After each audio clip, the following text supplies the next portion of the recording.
Amnesty International raises alarm over imprisoned Eswatini MP denied food and custody, by Satori News.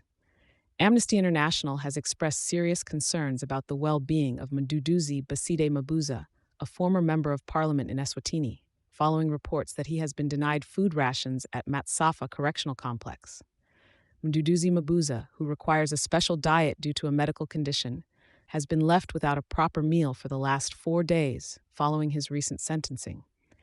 The ordeal began on July 17, 2024, when authorities at the facility refused to provide Mabuza with breakfast, further banning him from receiving food from outside the prison, a provision he has depended on throughout his incarceration.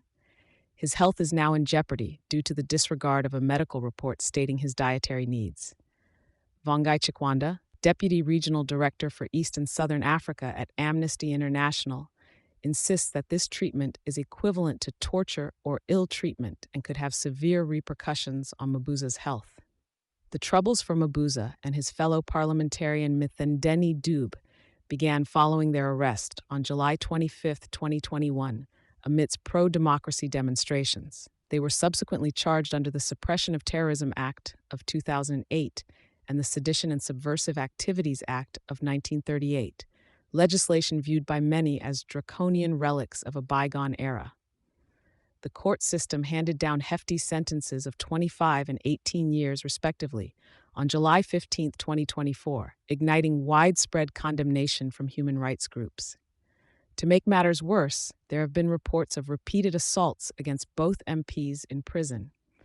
Incidents of mistreatment include beatings by members of a prison unit tasked with their transport and further abuse inflicted upon Mabuza post-conviction in 2023. To date, no investigations have been carried out into these attacks, raising questions about impunity within the prison system. The pressing concern now lies in the immediate actions required to safeguard Mabuza's health. Amnesty International is calling for his swift release, along with Mduduzi Dube, characterizing their conviction as a gross miscarriage of justice. In addition, they demand the charges against the two be dropped, highlighting the absence of fair trial principles in their proceedings.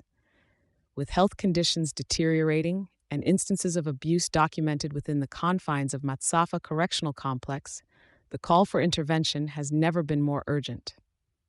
Chikwanda further emphasized that Eswatini authorities must adhere to international conventions against torture and cruel treatment, and called on the global community to closely monitor the situation of human rights in the kingdom, particularly in relation to the treatment of political detainees. Thank you for choosing Satori News.